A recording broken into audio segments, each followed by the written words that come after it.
Well, hi, Rebecca. We are so glad that you have joined us.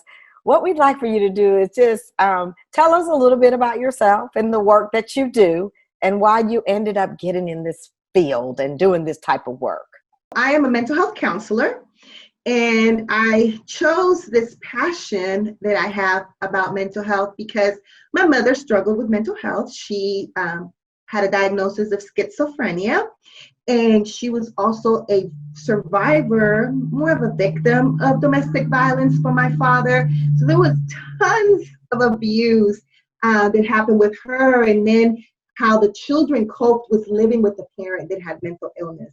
And so as I watch myself in that world, my older siblings in that world and their struggles and my own struggle, I just wanted to give back. And I said, okay, this is something that I think I'm familiar with. This is something that I know as a child firsthand, but I didn't go into counseling first. I actually took a path into social work. So that was my first experience. I was a social worker for 20 years before I transitioned into a counselor. So I can see your heart and passion on this topic that we're about to talk about, which is mental wellness during COVID-19 for children and adolescents. And because of your experience, your past experience, I can see where your heart really presses more into this and how it has really elevated you in the work that you do. So I appreciate you sharing your story. And we just want to just jump right in and get to know, the things that you do and what our families and viewers can gain and glean from getting information about how to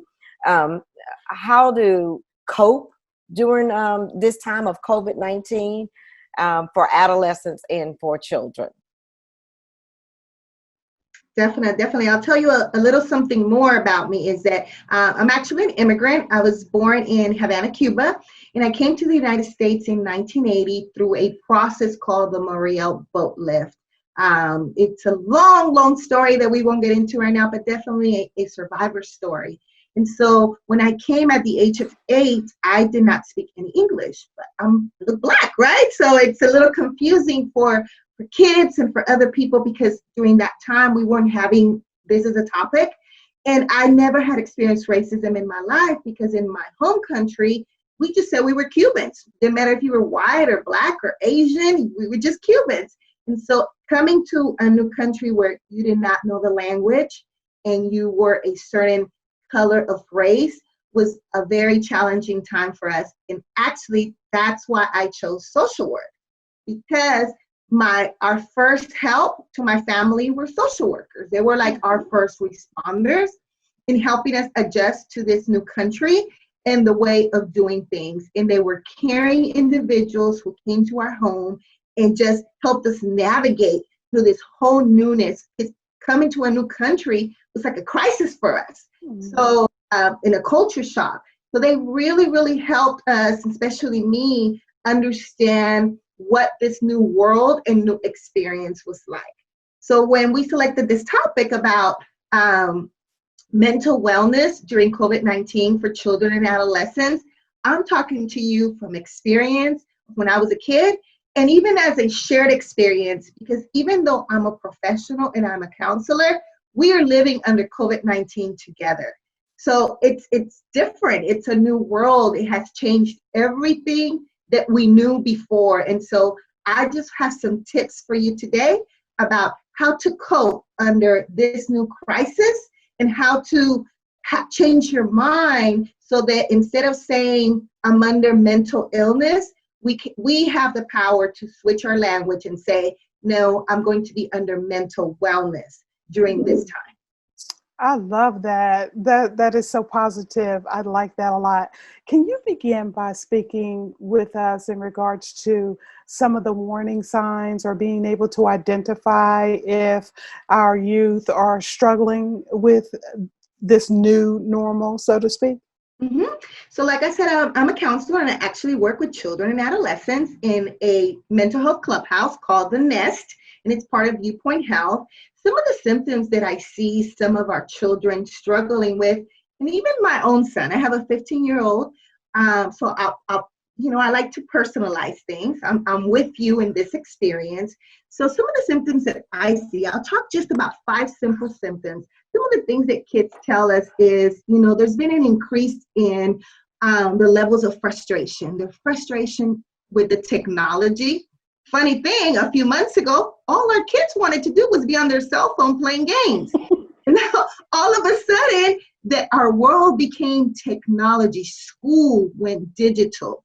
Our own clubhouse went digital. Some of the programs that you guys work with went digital. So our entire world went digital. It has become very frustrating and taxing on children and adolescents. The technology platform has not been fair. Some have internets that go at speeds that are higher than others. What the schools intended for them to be able to do at home became even more challenging, especially if they had a parent that just did not understand the language.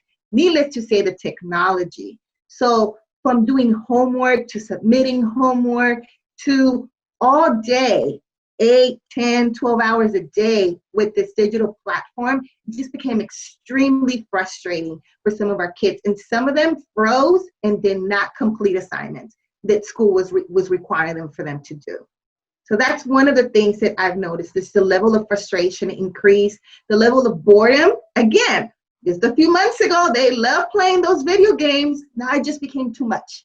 It's just too much of the internet, the gaming, the interactions through this net, right? Through this computer. Helplessness. They wonder if they still matter because now they're only around their family. And some of the family dynamics are not healthy. We're not healthy.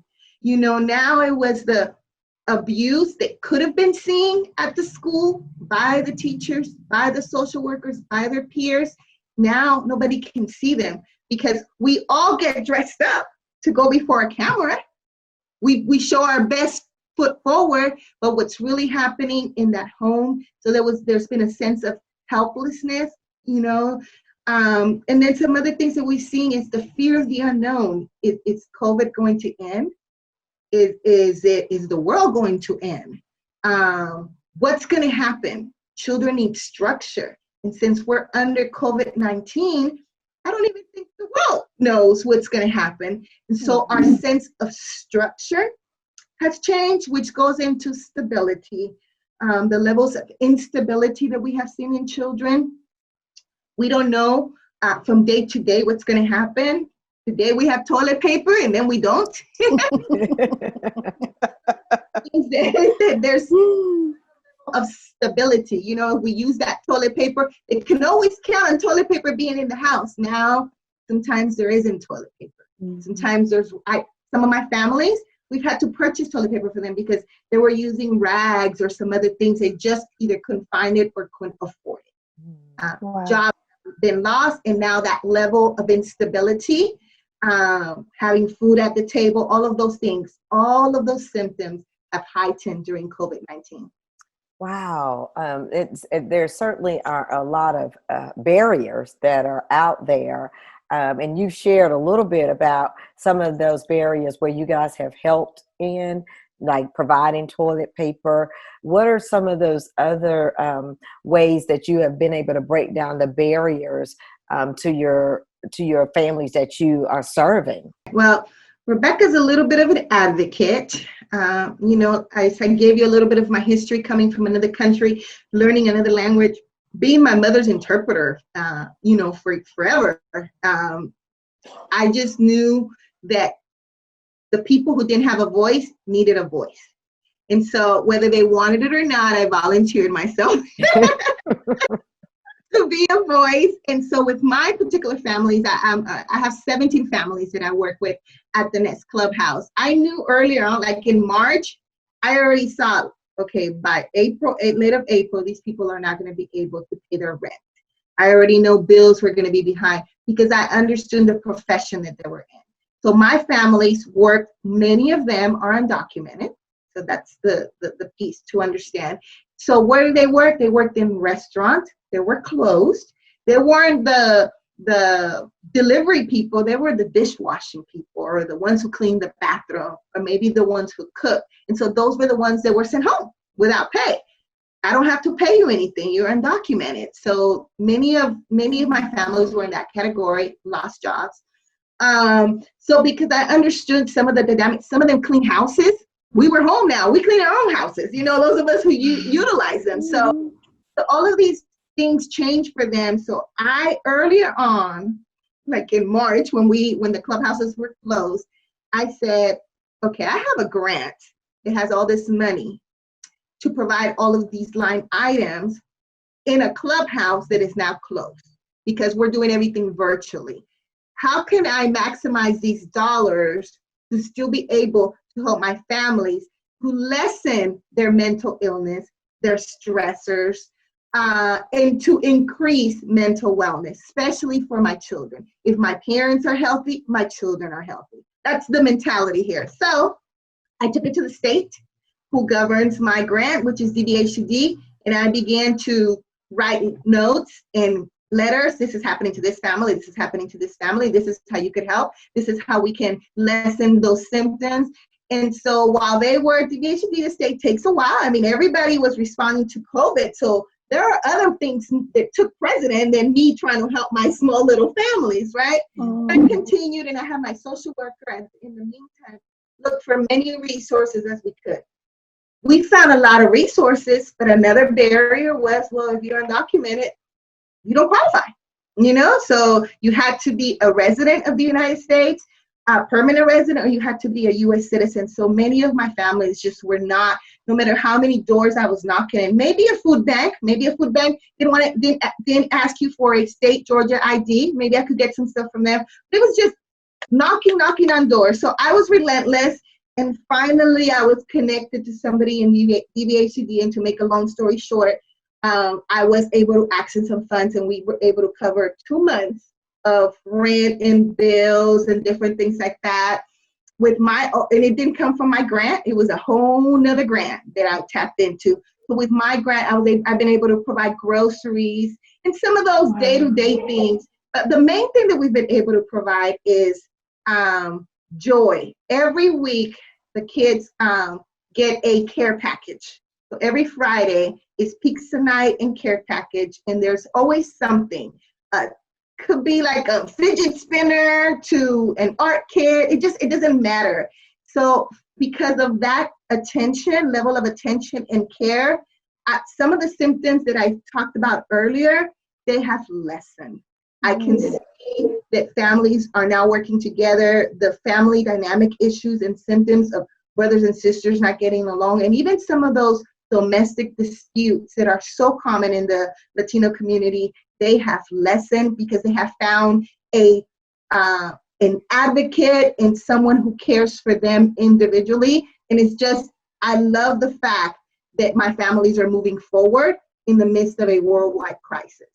Well, I can say that the families are definitely blessed to have you all in their lives and to be a part of your program. But what about those families, many families that are out there that do not have the support network? What are some things that they can do, or some ways or resources that they could tap into? That's my first question. And then the second question is, what are some coping skills that the families can have during this time of COVID-19?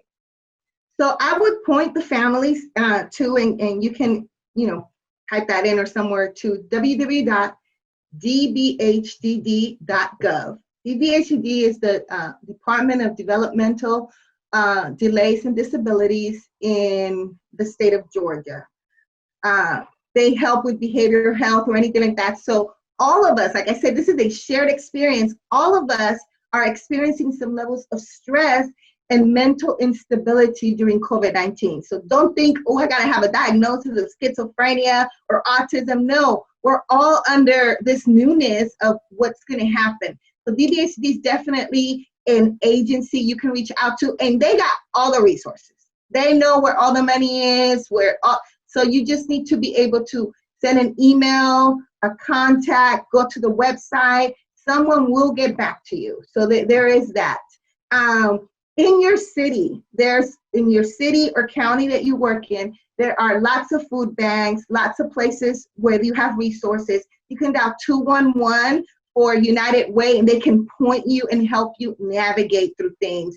A lot of people are working together and working in community to make sure that no one gets left behind, or no one is, those symptoms that I talked about are not increased, but we're trying to help them decrease by being social workers, by being helping each other out during this time. So don't feel that oh yeah, it's great if you're with Rebecca at the nest. That doesn't mean anything. I know that there are resources wherever you are at. We just need to know where you're at and what you need. And that's why I'm pointing you out to DBHD or your community or United Way.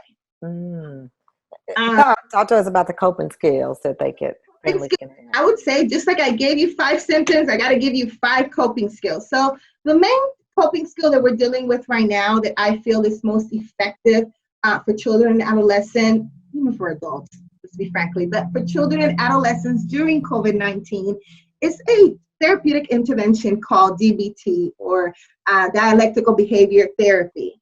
That is a big word, so just think of DBT. What is the simplest thing that you can say about DBT? DBT is all about the here and the now. It's all about this present moment, and it's all about our senses. That's the most basic way to understand DBT. What are my senses? What are my 5 senses? Okay? Taste, hearing, what is it? I forget. Oh, Smell, seeing, visual. What else? Help me out with my senses. Smell. All things are 5 senses that we've learned since we were like in kindergarten. Those are tangible things. Those are real things. COVID-19 is huge. It's above us. We cannot control that. I can control my senses. I can control my sense of taste. I know that that's a symptom that's altered if you have COVID-19, but for the most part, I can control my sense of taste. Oh, I want to eat some pizza. Maybe I can make me some pizza, right? I can control my hearing. So that means I have to be mindful of what I hear that doesn't stress me, right? I can control what I see. Maybe I don't want to see a movie on the pandemic right now because that's my reality. So I want to control what I see. All of these things are controllable. So that's what we want to focus on, everything about our senses. DBT focuses on 4 types of DBT. Mindfulness is my favorite, and I'll tell you right now what that is. Distress tolerance, emotion regulation, and I put it on here, but I don't remember highlighting. Interpersonal effectiveness, which is how to build healthy relationships. So I'll just give you a quick little example, because you do it all the time. When you're riding in the car with mom and dad or anything, don't you guys play I Spy? That's like a go-to game. I Spy is about mindfulness. And you could even say family mindfulness, because if you're in the car with mom and dad and all of you, you're all playing I Spy, you're using your 5 senses, right? You're talking about what you smelled something, the color of something you saw. You're describing all of your senses playing I Spy. You can all of a sudden, if you were having a conversation or you were seeing something tragic, now all of a sudden you're going to begin to feel your body calm down. Your heart rate is going to decrease and come to a normal rate. You're going to feel your body all of a sudden relaxing. You can also see the difference when you're under stress, because you're going to feel your body getting hot. Okay? We don't want the body to get hot, because usually what's happening is you're getting upset, you're getting angry, and oftentimes it's something that you cannot control. Mindfulness and some of these DBT skills is all about things that you can control. What is your circle of control? My circle of control are my behaviors. I can control what I do. I can control the words that I use. Joyce earlier said that I had a positive mentality. Now, you wouldn't think, given the history that I gave you in the beginning, that it would be so positive. But I had to tell myself, affirm myself, because I did not want to stay in the whirlwind of mental illness. I do understand my triggers. That's another thing. You have to know, what are your triggers? What are my triggers? Sometimes being around my family was a trigger for me. You have to figure out what are your triggers that you can control and the ones that you cannot control. Focus on the ones that you can control so that you could practice deep breathing skills, so that your body can be in the here and now. Your body is not in the computer. Even though you're seeing me through a screen, my body is not there. It's just a picture. My body's right here, and I'm touching myself. I'm aware of this. We're supposed to have 8 good touches a day. Wow. An individual, healthy, living, moving forward, is supposed to have 8 good touches a day. Uh-oh, I'm overdue. I need to go get some today. We got it on a regular world, right? And now we have to be intentional about the here and now. Hey, I heard that Rebecca lady say, I needed 8 good touches a day. Go hug your mom 8 times. It will make you feel better. Or your dad, or your caregiver, foster parent. I don't know who's listening to me. Whatever your situation is, you can only control what you can touch, your senses, what you can feel, what you can hear, what you can taste. I say it over and over again because what's happening in our world is very big, and it's happening worldwide. So instead of us getting frustrated and thinking way above, let's bring it just over here to a place of what I can do. Remember, I can control my behaviors. I can control what I see. I can control what I hear. I can control what I say. I cannot control what others say. I can control what the president says. I cannot do that. I cannot control what the governor says. I cannot control what my parents say. I can only be in charge of what I can be in charge and what I can change, and nothing else. Wow, that is such valuable information. One other thing I wanted to talk to you about, Rebecca. Tell me, because you kind of touched on the whole healthy relationships piece. Mm-hmm. So moving forward, because we always like to leave people with hope. Moving forward, tell me about how to maintain that healthy relationship. I think I heard you say something about an acronym at one point. So can you talk to me about that? I thought it was good.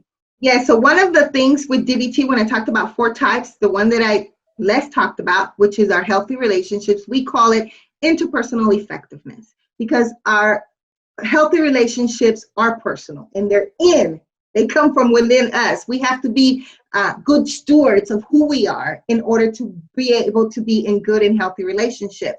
So some of the things here that we talk about under DBT is this is the way that we get along with others. This is the way that we build and that we improve in our relationships. So there's an acronym to be able to do that.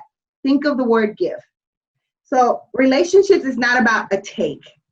Relationships, to have healthy relationships, is about give. And each letter in the give has a special message to you. So give is about being, the G in give is about being gentle, okay? Being nice, being respectful, being able to calmly express our feelings. Remember I told you that if you start getting hot, that means you're about to explode. That means that conversation is not going to go well. So if you are going back to your senses, if you understand where you are with your senses, then you're able to have a relationship with someone, a conversation that it's kind, that it's gentle. Then the I in give is about interested. Be interested in the conversation. Conversations cannot be just about me. Be interested in what the other person is sharing. So we show respect when we listen, when we're kind, when we're showing that we're caring, and when we're not interrupting at all what the other person is saying. The V in give is about validation. Validate by the other person by paying attention to what they're saying, by showing understanding through your words and actions. When I nod, I'm listening to you. I'm in agreement with you. And if you're not in agreement with what they're saying, at least be in agreement about how they're feeling about it.